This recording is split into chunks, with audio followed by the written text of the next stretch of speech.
23টি বিবাহ সম্পূর্ণ হয়েছে।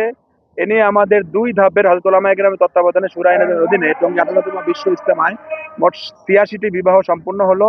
বিবাহ একটি সুন্নত আমাল। নবী সাল্লাল্লাহু আলাইহি ওয়াসাল্লাম কথা বলেছেন, যারা মোটামুটি অর্থ এরকম তোমাদের ভিতরে যার সামর্থ্য আছে সেজন্য বিবাহ করে, যার সামর্থ্য নাই সেজন্য রোজা রাখে। বিবাহ মানুষের ঈমানকে মজবুত করে, মানুষকে গুনাহ থেকে বাঁচায়। আহ আমাদের টঙ্গীতে সবসময় এই বিবাহের আমলটি সম্পূর্ণ হয়। আমাদের ভারতের মাওলানা জুবাইরুল হাসান সাহেব রহমতুল্লাহ আলাইহি উনি এই বিবাহের আমল সম্পূর্ণ করে আসছিলেন। ওনার ইন্তেকালের পরে অর্থাৎ 2014 পর থেকে মাওলানা জুহাইরুল হাসান দামাত বরকতুহুম উনি আমাদের মুরব্বী এই বিবাহের আমলটি সম্পূর্ণ করছেন। তো আমাদের এখানে আহ, মেয়ের পক্ষ থেকে মেয়ের অভিভাবক বা মেয়ের বাবা এজেন্ডা বা সম্মতি নিয়ে আসে, এবং ছেলের পক্ষ থেকে ছেলের অভিভাবক থাকে।